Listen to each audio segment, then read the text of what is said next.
Hello friends, स्वागत है सभी का यूट्यूब चैनल विजेता कुल में। तो साथियों, ये वीडियो आप सभी के लिए काफ़ी महत्वपूर्ण होने वाला है, क्योंकि सिविल कोड प्यून के लिए हम यहाँ पर हिंदी का एक मॉडल प्रैक्टिस सेट और वो भी अपडेटेड और न्यू प्रैक्टिस सेट डिस्कस करने वाले हैं। और ये सेट ज्ञान बिंदु सर का होने वाला है, जो काफ़ी इम्पोर्टेंट सवाल इसमें दिया गया है। तो सिविल कोड प्यून के लिए भी ये काफ़ी कारगर साबित होगा। आप लोग इसके पूरे सवाल को शुरू से अंत तक जरूर करिए, रिवीजन करिए, याद करिए। तो इसमें टोटल 100 प्रश्न डिस्कस करने वाले हैं, 100 क्वेश्चन होगा। और 100 में से आप लोग कितना सही करते हैं तो आप लोग कमेंट में ज़रूर बताइए। तो चलिए वीडियो की शुरुआत कर लेते हैं। पहला क्वेश्चन देखिए, लिखा है श्रद्धानंद का संधि विच्छेद क्या होता है। ठीक है, श्रद्धानंद का संधि विच्छेद होता है श्रद्धा जोड़ आनंद। ऑप्शन ए राइट हो जाएगा। दूसरा लिखा है कि निम्न में से कौन सा उपमा अलंकार का एक तत्व नहीं है। तो उपमा अलंकार का तत्व कौन सा नहीं होता है, तो ऑप्शन ए हो जाएगा। विशेष धर्म इसमें नहीं होते हैं, बाकी उपमान, उपमेय और साधारण धर्म होते हैं। तो क्वेश्चन 3 में देखिए, एक समास बताना है। नीलांबर में कौन सा समास होता है। तो नीलांबर में कर्मधारय समास हो जाएगा। नीला है जो अंबर, अर्थात यहाँ पर कर्मधारय होगा।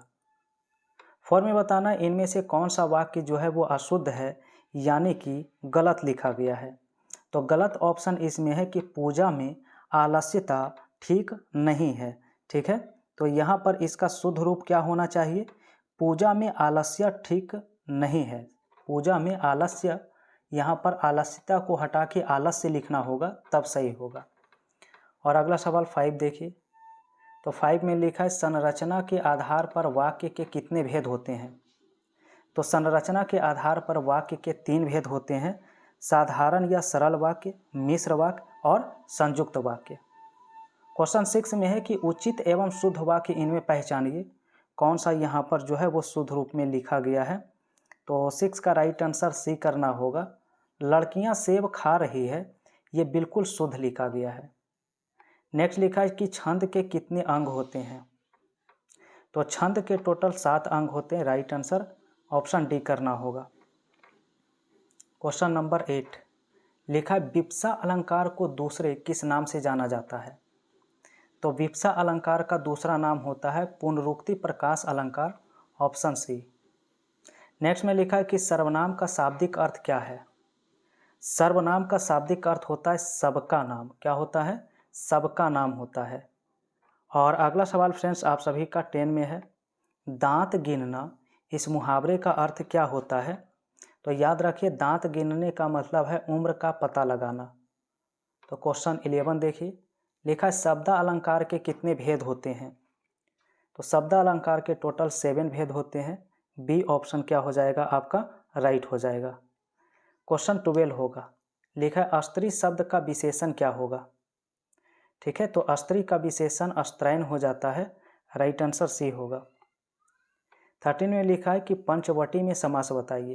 पंचवटी यानी कि 5, और 5 संख्यावाची यहाँ पर है, इसलिए इसे हम द्विगु समास कहते हैं। बी ऑप्शन सही हो जाएगा। तो देखिए क्वेश्चन नंबर 14 लिखा है निम्न में से कौन सा वाक्य जो है वो अशुद्ध यहाँ पर लिखा गया है। पहला ऑप्शन बिल्कुल सही है, श्याम मक्खन के लिए रो रहा है। बी ऑप्शन भी सही है, मुझे आज पढ़ने जाना है। चलिए, इसका मतलब आगे का ऑप्शन हमें सी और डी में देखना होगा। तो डी ऑप्शन में यहाँ पर गलती है कि तुलसी की कविता के अंदर भक्ति है। यहाँ पर ये लिखना क्या है, गलती है। इसका शुद्ध वाक्य होगा कि तुलसी की कविता में भक्ति है। ठीक है, तुलसी की कविता में भक्ति है, ये लिखना सही होता। चलिए 15 में, छछूंदर के सिर पर चमेली के तेल का अर्थ क्या होता है। छछूंदर के सर पर चमेली का तेल मतलब होता है अयोग्य व्यक्ति को अच्छी चीज देना। आंसर ए होगा। क्वेश्चन नंबर 16 लिखा इनमें से कृतवाच्य से संबंधित वाक्य कौन सा है। तो 16 का राइट आंसर सी हो जाता है। भारत में एक नया उपग्रह छोड़ा, यहाँ पर कृतवाच्य का उदाहरण है। 17 में देखिए आप सभी का यहाँ पर जो सवाल लिखा गया है, लिखा है भारतवर्ष में हिंदी को आप किस वर्ग में रखेंगे। तो 17 का राइट आंसर क्या हो जाएगा, 17 का ऑप्शन बी हो जाएगा, राजभाषा। ठीक है, राजभाषा राइट होगा। क्वेश्चन नंबर 18 लिखा चिड़िया आकाश में उड़ रही है, इस वाक्य में उड़ रही क्रिया के किस प्रकार का बोध कराती है? तो उड़ रही यहाँ पर आकर्मक क्रिया होगा, ए ऑप्शन राइट होगा। नेक्स्ट लिखा है वर्णमाला किसे कहा जाता है? ठीक है, तो वर्णमाला कहते हैं वर्णों के व्यवस्थित समूह को। नेक्स्ट सवाल यहाँ पर होगा 20 और यहाँ पर लिखा है कि सज्जन का संधि विच्छेद क्या होगा? याद रखिए सज्जन का होता सत्य जोड़ जन, बी ऑप्शन। नेक्स्ट लिखा है लेखक शब्द के अंत में कौन सा प्रत्यय लगा होता है? तो लेखक में फ्रेंड्स अक होता है, ऑप्शन नंबर डी। नेक्स्ट है युधिष्ठिर में कौन सा समास है? तो युधिष्ठिर में होता है बहुब्रीहि समास। क्या हो जाता है? बहुब्रीहि समास होता है। क्वेश्चन नंबर 23, यहाँ पर बताना है निम्न में से क्रियार्थक संज्ञा क्या है? क्वेश्चन लिखा है मंत्री जी के ठहरने की व्यवस्था कीजिए। ठीक है, तो यहाँ पर क्रियार्थक संज्ञा के रूप में क्या हो जाएगा? तो ठहरने जो लिखा गया है, ठहरना, यहाँ पर क्रियार्थक संज्ञा होगा। 24 में है कि उपमेय तथा उपमान में अभेद्य आरोप को कौन सा अलंकार कहा जाता है, ये बताइए। तो 24 का बी हो जाएगा, इसे हम रूपक अलंकार कहते हैं। तो क्वेश्चन नंबर 25 लिखा है अवधि शब्द का अर्थ क्या है? अवधि शब्द का अर्थ होता है अवध की भाषा, राइट आंसर सी होगा। नेक्स्ट है कि उच्चारण की दृष्टि से संबल ध्वनि का कौन सा वर्गीकरण होता है? तो 26 का राइट आंसर सी होगा, संपृक्त ध्वनि के नाम से जानते हैं। नेक्स्ट सवाल 27 लिखा है आगमन में कौन सा उपसर्ग लगा है, ये बताइए। तो फ्रेंड्स आगमन में आ होता है, ऑप्शन ए सही होगा। नेक्स्ट 28 में देखिए क्या लिखा है, निम्न में से कौन सा युग्म सही नहीं है? देखिए कुछ चिन्ह दिए गए हैं, उसका सही देखना है कौन सा नहीं है। क्वेश्चन में थोड़ा सा सुधार करना होगा फ्रेंड्स। ऑप्शन डी में जो आपका चिन्ह दिया है वो ऊपर आपका कॉमा इस तरह से दिया है, तो ऑप्शन डी में गलत होगा। अल्प विराम आपका इस तरह से होता है नीचे, तो ऑप्शन डी राइट है। 29 में है कि ग्रामीण की संज्ञा रूप बताइए क्या होगा। ठीक है, तो ग्रामीण का ग्राम होता है, ऑप्शन बी हो जाएगा राइट आंसर।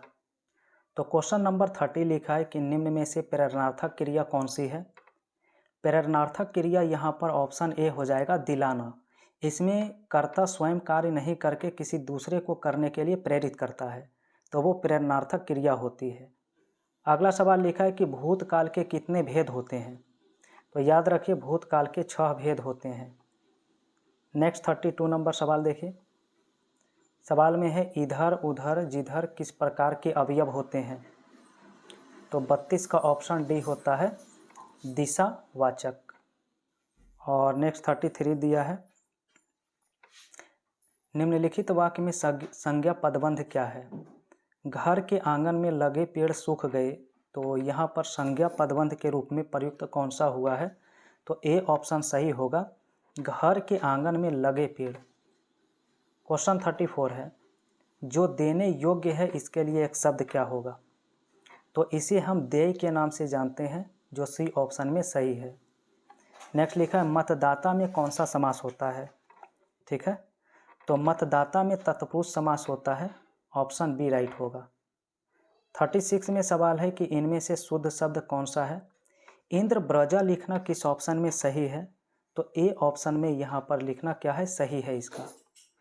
क्वेश्चन नंबर 37 और यहाँ पर सवाल लिखा है कि असीम शब्द का विलोम शब्द क्या होता है? तो असीम का होता है विलोम ससीम, जो कि बी ऑप्शन में लिखा गया। नेक्स्ट है विलोम की दृष्टि से शुद्ध युग्म कौन सा है, ये पहचान करिए। ठीक है, तो विराग का अनुराग होता है, तो पहला ये तो यहाँ पर गलत होगा। सरस का नीरस होता है, सी ऑप्शन भी गलत है। एंड अर्वाचीन का प्राचीन होता है, ये भी गलत है, यानी सही इसमें बी ऑप्शन होगा, संयुक्त का वियुक्त। क्वेश्चन 39 देखा प्रयोजन का समानार्थी शब्द कौन नहीं है? तो 39 का ऑप्शन सी करना होगा, नियोजन इसके समानार्थी में नहीं आएगा। 40 में है पर्यायवाची शब्द का अर्थ क्या होता है? तो पर्यायवाची शब्द का अर्थ समानार्थी है। नेक्स्ट 41 में देखिए क्या लिखा गया है सवाल में, निम्नलिखित में कौन सा शब्द जो है वो तत्सम शब्द नहीं है? तो आंसर ए हो जाएगा। प्रतीत जो लिखा गया है यहाँ पर तत्सम शब्द नहीं है बल्कि ये तद्भव शब्द है। तो अगला सवाल 42 है, महोत्सव का संधि विच्छेद क्या होता है बताइए। महाजोड़ उत्सव कई बार हमने डिस्कस किया है, ऑप्शन डी राइट होगा। तो क्वेश्चन 43, वह जल्दी चला गया, ट्रेन पकड़ सके, रिक्त स्थान में विकल्प चयन करिए। तो 43 का ए हो जाएगा, वह जल्दी चला गया ताकि ट्रेन पकड़ सके। तो क्वेश्चन अगला दिया है कि यक्ष देवों की एक होती है, वाक्य में उचित विकल्प से पूर्ण करिए। तो 44 का ऑप्शन बी हो जाएगा, जाति भरना होगा। क्वेश्चन 45 लिखा अभिज्ञ शब्द का समभिन्नार्थक क्या होगा। तो 45 का ऑप्शन बी करना होगा, अभिज्ञ का मतलब जानकार। नेक्स्ट लिखा जल प्राण पुत्र किस शब्द के अनैकार्थी शब्द होते हैं। तो ये सभी जीवन के पर्यायवाची होते हैं। नेक्स्ट सवाल लिखा है कि काव्य की शोभा बढ़ाने वाले धर्म को क्या कहते हैं। तो 47 का आंसर सी हो जाएगा, यहाँ पर अलंकार। क्वेश्चन नंबर 48 लिखा है कि सारी बीच नारी है कि नारी बीच सारी है, पंक्ति में कौन सा अलंकार होता है। तो यहाँ पर अलंकार जो है संदेह होगा। नेक्स्ट क्वेश्चन हास्य रस का स्थायी भाव पूछा गया, क्या होता है। तो हास्य रस का जो है हास हो जाता है, राइट आंसर आपका सी है। तो क्वेश्चन नंबर 50 सवाल में है एक छंद में कितने चरण होते हैं ये बताइए। तो याद रखिए एक छंद में 4 चरण होते हैं, ऑप्शन ए हो जाएगा। क्वेश्चन 51 दिया है ऐसा लगा मानो बम फटा हो, वाक्य में कौन सा यहाँ पर अवयव होगा। तो 51 का बी हो जाएगा, यहाँ पर स्वरूप बोधक। नेक्स्ट लिखा है कि घाव पर नमक छिड़कना मुहावरे का अर्थ क्या है। तो घाव पर नमक छिड़कना मतलब है और दुखी करना। नेक्स्ट सवाल है कि ख ग और फ ध्वनियाँ किस भाषा की है। तो 53 का डी हो जाएगा, अरबी फारसी भाषा का। नेक्स्ट सवाल बोलते समय मुख के कितने उच्चारण स्थानों का प्रयोग किया जाता है। तो बोलते समय याद रखिएगा 6 उच्चारण स्थानों का प्रयोग किया जाता है, आंसर डी इसका राइट होगा। क्वेश्चन नंबर 55 लिखा है प्लवन का अर्थ क्या होता है ये बताइए। तो प्लवन का अर्थ होता है विस्तारण, बी ऑप्शन। तो नेक्स्ट सवाल लिखा है कि जमुना शब्द में कौन सी संज्ञा है। तो यहाँ पर फ्रेंड्स 56 का आंसर जो हो जाएगा सी ऑप्शन, व्यक्तिवाचक संज्ञा हो जाएगा जमुना। नेक्स्ट है अधिसूचना का प्रयोग किस क्षेत्र में नहीं किया जाता है। ठीक है, तो अधिसूचना जो है कर्तव्य क्षेत्र में नहीं होगा, करेक्ट आंसर बी ऑप्शन होगा। तो नेक्स्ट सवाल 58 लिखा है प्रतिमान में समास बताइए। तो प्रतिमान में समास होता है अव्ययी भाव समास, जो कि आपका बी ऑप्शन में दिया है। क्वेश्चन नेक्स्ट रहेगा 59 और यहाँ पर लिखा गया है सही वर्तनी वाले शब्द बताइए। परामर्श लिखना किस ऑप्शन में सही होगा। तो परामर्श लिखना डी ऑप्शन में सही है। नेक्स्ट सवाल लिखा इनमें से शुद्ध वाक्य कौन सा है ये बताइए। 60 का राइट आंसर क्या होगा। तो ऑप्शन सी होगा, मैंने पुस्तक पढ़ी। क्वेश्चन नेक्स्ट लिखा है वाच्य का शाब्दिक अर्थ क्या है। वाच्य का शाब्दिक अर्थ होता है बोलने का विषय, ऑप्शन सी। नेक्स्ट क्वेश्चन सवाल में आलोक गीत गा रहा था, वाक्य में कौन सा काल होगा। तो आलोक गीत गा रहा था यानी गाने की क्रिया जारी था, इसलिए अपूर्ण भूतकाल करना राइट होगा। नेक्स्ट लिखा है कृतज्ञ का विलोम शब्द बताइए। तो कृतज्ञ का होता है कृतधन, यानी कि राइट आंसर इसका सी है। चलिए अगला सवाल 64 में लिखा है राजेश की बड़ी बहन रिया कल आई थी, यहाँ पर कौन सा ऑप्शन सही हो जाएगा। तो इसमें ऑप्शन ए हो जाएगा संज्ञा पदबंध। क्वेश्चन नेक्स्ट है लिखा है स्वर संधि के कितने प्रकार होते हैं। तो स्वर संधि के फ्रेंड्स यहाँ पर 5 प्रकार होते हैं। कितने?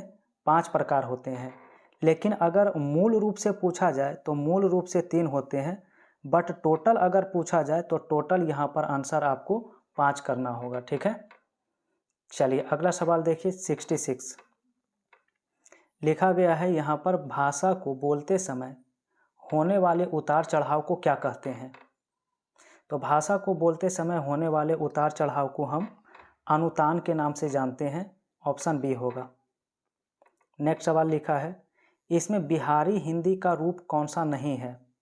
बिहारी हिंदी का रूप नहीं है तो ऑप्शन बी याद रखिए, अवधी। नेक्स्ट क्वेश्चन लिखा है, हिंदी की उपभाषाओं की संख्या कितनी है? तो 68 का ऑप्शन ए हो जाएगा 5। नेक्स्ट सवाल, भविष्यत काल में बदलिए।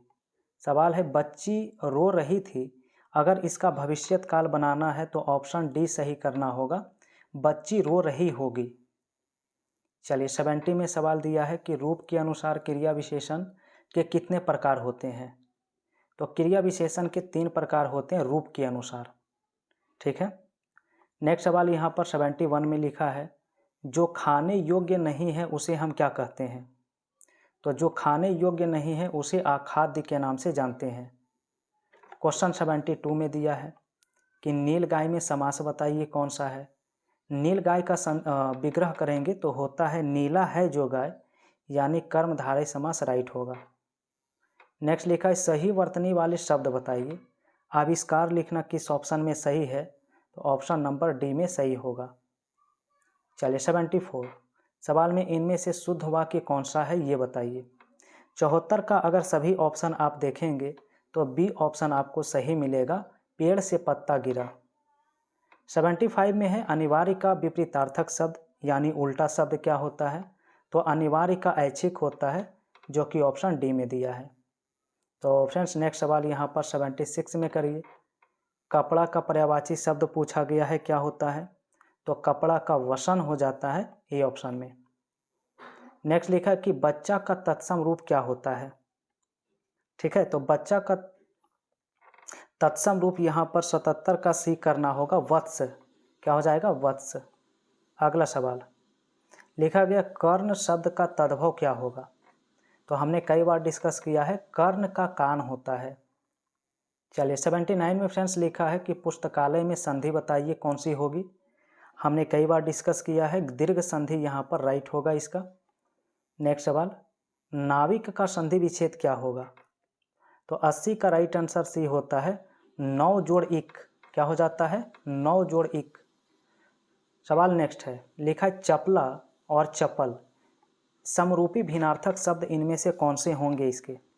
तो 81 का ऑप्शन ए हो जाएगा, बिजली और तेज। नेक्स्ट 82 नंबर सवाल में है, रसपुत्र के जनक कौन है? रसपुत्र के जनक जो है याद रखिएगा, भरत मुनि। चलिए क्वेश्चन नंबर 83 सवाल में, व्याकरण में काल का अर्थ क्या है? तो व्याकरण में काल का अर्थ होता है समय, जो कि ऑप्शन बी में दिया गया है। क्वेश्चन 84 में बताइए, चौपाई के प्रत्येक चरण में कितनी मात्राएं होती है? तो 84 का बी हो जाता है 16। और फ्रेंड्स 85 का आंसर आप लोग कमेंट में बताइए, क्योंकि 86 से आगे का आप सभी का गद्यांश का प्रश्न है। आप लोग इसका आंसर कमेंट करिए। नीचे दिए गए शब्द का बहुवचन बनाइए। नेता लिखा हुआ है, नेता का बहुवचन क्या होगा? 4 ऑप्शन है, सही ऑप्शन कमेंट करिए। और फ्रेंड्स अगर चैनल पर पहली बार आप जुड़े हैं, नए हैं, तो आप अगर लाइव क्लास में नहीं जुड़ रहे हैं तो प्रतिदिन शाम 7 बजे से आपका लाइव मैराथन क्लास होता है प्यून का, जिसमें टोटल 85 क्वेश्चन डिस्कस करते हैं। बेहतरीन क्लास होता है, तो उस सेशन में आप लोग ज़रूर जुड़िए। और पहली बार जुड़े हैं तो आप लोग चैनल को सब्सक्राइब करके और इस वीडियो को लाइक कर दीजिए।